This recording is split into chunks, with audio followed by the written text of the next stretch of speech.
Hey Capricorn, how y'all doing? Welcome to the Crow Tarot. We're going to be doing your second half of March general reading. We're going to start out with some animal energy, but of course. So let's see what is going on with my Capricorns.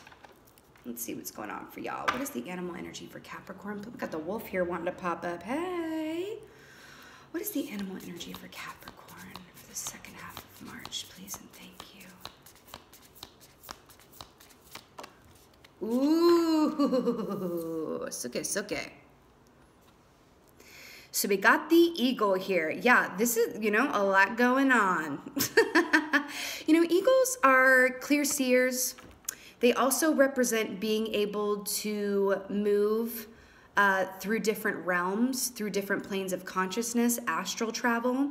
So you might be in a position where you're getting a lot of downloads or insights from spirit. Or you're seeing, if that doesn't resonate, you're just seeing things a lot more clearly than you have been previously. But this is a bit of a, it's an intense energy. Okay, it's a bit of a tower energy here. This is the animal card in this deck that I associate with the tower directly in the tarot.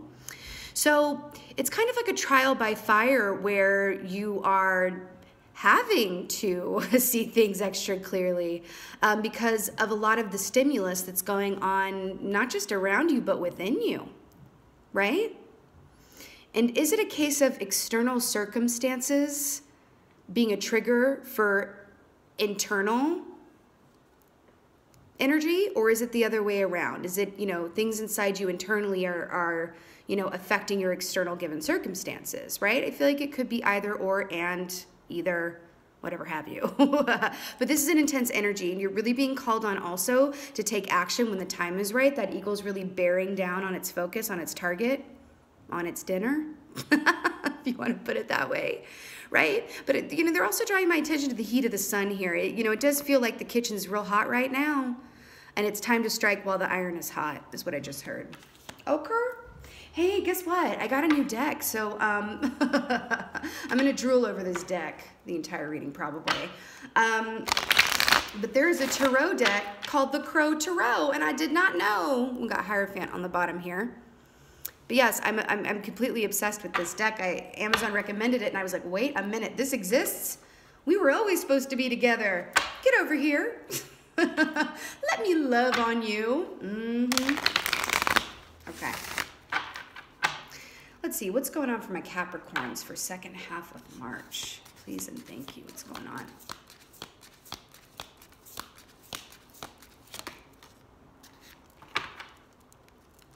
Wow. Okay. So we got 9 of Wands here. Feeling a bit world weary. This actually makes a lot of sense with the eagle. Remember I said how it's hot in the kitchen? And then do you see how this sun energy here, and we have like a sun energy here as well?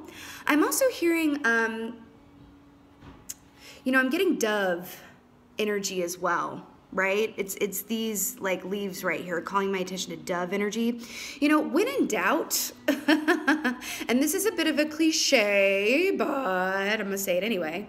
When in doubt, when you're in this energy and you're feeling any kind of inward tower moment or external tower moment, call on the dove energy, because the dove energy is that of unconditional love. If you approach something with and through love, you're going to see things more clearly because you're approaching it from your heart space, and your heart space is absolutely incapable of deception, illusion, or falsehood. Whereas our mind can work on us a bit. We can, you know what I mean? But the heart, absolutely incapable of anything but truth. So I'm getting to really connect with your heart space now during this time. You're still putting the work in. You're tired and you're weary, but you're still a-going, right? That crow still got what wand in the mouth, okay? Okay, let's see what else is going on for my Capricorns.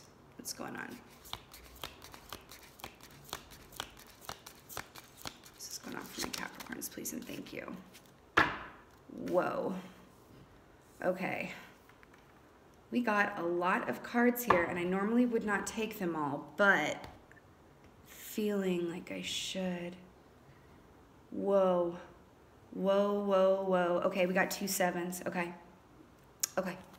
We got the Seven of Pentacles and the Seven of Wands. Look at how gorgeous these are. We got the Seven of Pentacles and the Seven of Wands. So the Seven of Pentacles is waiting. Hello, waiting, waiting, waiting, waiting. Right? Trusting that the seeds you've sown will bear fruit, but not being completely sure that they will, but you's a waiting on it, right? So, you know, this could be about you, but it could also be about someone else in your energy, because guess what else we have here? We have the Lovers, which is about choices in love. You know, some of you may have more than one choice in love here, and that could be what is causing this Nine of Wands, this eagle energy here, right? Stay upright now. Come on now. Because we also have the Seven of Wands. So Seven of Wands, Seven of Pentacles, and the Lovers are the three cards that you got, y'all. Seriously. But I want to point something out to you. So you see how the Lovers is number 6, which is the number of love, and then we have 2 sevens. And remember how I said, when in doubt, connect with the love inside of you, around you. If you need to get a hit of love off of a friend or, you know, grandmama, mama, people, whatever, if that's what it is, if it's like, you know what, I'm having trouble really connecting with love right now because I'm very much in my head, or I'm in a place of like, is this going to last? I just heard that. Is this for real? Is this going to last? Or is this just Mercury in retrograde and then, you know, this is going to be gone as soon as it pops in? Because I do feel like there's someone in your energy here who may be a bit, I think that you were waiting on them and now they might be waiting on you. Okay. So they might have made an offer, might have tried to come back in here and you were like, oh, I'm going to shuffle my feet. I don't know. I don't know. Is this going to stick around? I'm hearing, you know, I feel like this is a lot about you too, where it's just like, let me just hedge my bets. Let me just see if this is going to continue or be a transient effect. But you're being called to strike when the iron is hot, right? Which doesn't tell me that it's necessarily a transient effect, but that it could be an opportunity that you wouldn't want to miss out on. Don't be afraid to take the risk, right? The greatest risk yields the greatest reward sometimes. Right? Sometimes. You know, this Seven of Wands coming up here, I really feel like this is something that's internal that you could be putting on yourself, or this is like a chosen energy is what I'm getting here. Okay? Be different for everyone, but this is what I'm getting. This is like a self-imposed Seven of Wands kind of internal struggle. You know, and that's okay. That's fine, because sometimes when we have choices in love, it can feel like a struggle. And this choice in love, it could be between two different people, but it also could be between taking a risk with someone or choosing yourself and to stay with yourself right now and continue on your own road, right? You connect with your heart space to answer this question. Your mind is not going to be most helpful to you right now, okay? That's what I keep hearing, okay? You know what I keep getting, and that keeps showing me? Sometimes if you have someone around you, like, you know, someone who's maybe a bit older, who is in a successful relationship. So this could be your parents or, you know, Mima and Papa, or, you know, anybody that has been in a successful relationship for a long amount of time. You could really benefit from talking to them about their own story and hear about their Seven of Wands moment, hear about their Nine of Wands moment, right? I think it might get you out of your own head and kind of contextualize for you these energies that are going on. But I think it also, you might get a hit of hope off of them, a hit of hope. Smoke that hope, smoke it right on up. Oh, Lord. Okay, let's get some clarifiers. Okay. Let's get some clarifiers. Let's get a clarifier for this Nine of Wands here. Clarifier for the Nine of Wands, please, for my Capricorn. Yep, what did I say? Judgment. That's what it is. These are about people, energies from the past, right? So yeah, I do, in this context anyway. So this Nine of Wands, yeah, I do feel like this is about a past situation, past person. You know, during Mercury in retrograde too, things from the past really do have a tendency to come up in really surprising ways. Seriously, like you might even have really random moments where you're upset about, you know, what that one kid said to you in the 7th grade and how, you know, you didn't say anything back and now you got your answer for that kid in the 7th grade. Like sometimes it can really come around like that and you're like, what? I don't even care about this. Why is this popping up? Well, that's the retrograde energy, okay? But there's huge gifts in this retrograde energy too, because it can allow us to get some karmic payback for things around unfinished business. Unfinished business. Definitely feels like what's going on here. Okay? But there's going to be, you know, some beautiful, I'm hearing a newly found context or understanding of something or someone from the past. If there's especially anything that you look on in your past and you don't feel good about it and you're like, oh, why am I even going there in my mind? I think that this might bring an opportunity for release from that and being able to view it in a different light, okay? But you could also be hearing from someone from the past too, honey. Look at that. What is that, a horn, trumpet type deal? Mm-hmm. Yep. That's what it is. Yeah, let's get a clarifier for the lovers here. Why don't we, though? Clarifier for the lovers, please and thank you. Yep, King of Swords. Okay, King of Swords. The whole truth and nothing but the truth. So help you. I mean, this feels, you know, for you guys, it's kind of like, okay, remember when I said that your head might not be your best friend right now? I feel like this is just echoing that, okay? Not to say that your head isn't reliable. Like, we always want to use our head, but we just want to be super cognizant during this time of if our head is connected with our heart. They got to work in tandem, ideally. Do you know what I mean? It's time to work together with the head and the heart, okay? But this is truth. And, you know, this is echoing the eagle here, too. Remember how the eagle is about clear seeing, clairvoyance? Being able to look in the past and in the future, right? That's what this energy is. So I think that you're in a place where you're like, listen, I want to be sure about this before I commit to anything or I make a move or I even yield a little bit because I'm right here in this Knight of Wands and I am tired. Now, I'm still willing to keep on going, okay? I might need a Red Bull. I might need several Red Bulls and an espresso, but I'm willing to keep going type deal, okay? You have all the Red Bull you need, honey. That's what it is, okay? But you're really like, it feels like this energy of like, I'm not willing to take a risk on anything or anyone, any new venture, whether this is in love, work, whatever have you, if you're not damn sure that you have all of the information and that you're getting the whole truth and nothing but the truth.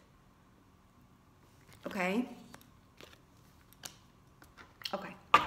Let's get a clarifier. I want to get a clarifier for both of these sevens. The 7 of Pentacles and the 7 of Wands. Can we get a clarifier for these sevens, please, and thank you. Oh, hello. We have 2 of Wands. Yeah.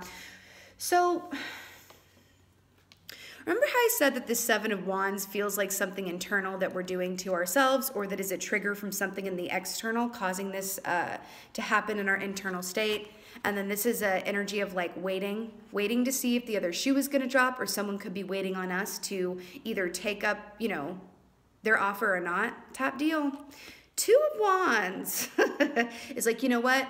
There's a large part of me that feels like a new direction is needed, or I just want to keep going down this path, but not really being able to do so. It doesn't really feel stuck to me per se, but it feels like there's a cause for pause. This feels like a cause for pause. And the eagle is here saying, yes, cause for pause, right? Really use your heart and head in tandem right now to discern the next best steps for you, because you can't get to the 3 of Wands without all the information. And we don't want any regrets. We want to say that we did everything that we could, right? Just take it from Mercury in retrograde, okay? For real, though. Yeah, let's get some romance angels for y'all. Let's get some romance angels.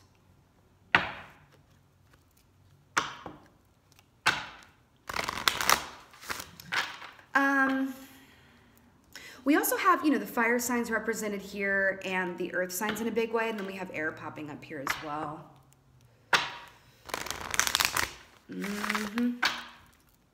Okay, let's get a romance angels for my Capricorns.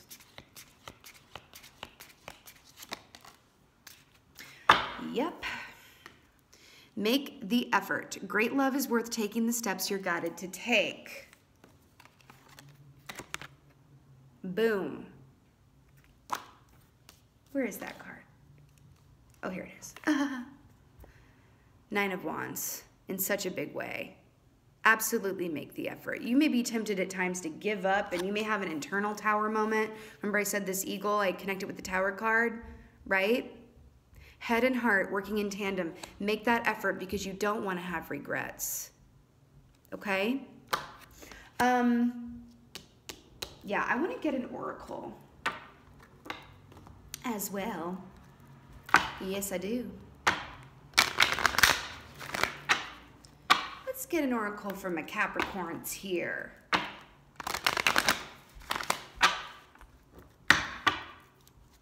A lot of this feels like you're about to cash in on a lot of good karma, especially if you're in the service of others, or even if you're, you're in service work as a job, or even if you're been there for your friends a lot, or just a great listener. You really, put the needs of others as a high priority in some way. I feel like you're about to be paid back for that. So it's like, recognize the gift, even though it may trigger you in some ways because there's a risk involved, right? The universe is trying to pay you back for all the good that you've been putting out there. I just heard that, okay? But again, the choice is up to you, what you do. But this is a head and heart decision working together. But when in doubt, connect with that heart space, always, okay? What's the oracle for my Capricorns, please? Please and thank you. Please and thank you.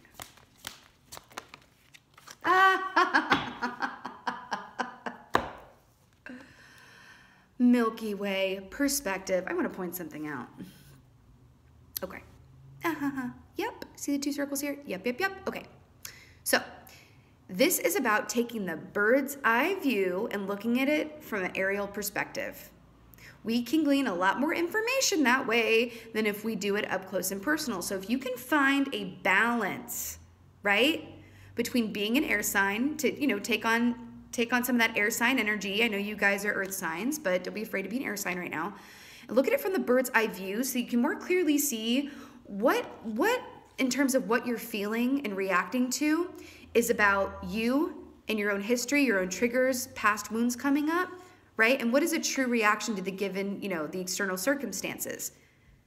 Take that, right? Throw that in the pot. Throw a bird's eye view into the crock pot, okay? And then you're gonna throw in pure heart energy, right? Into that crock pot, okay?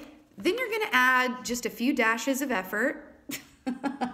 How far will she go with this cooking analogy? Nobody knows.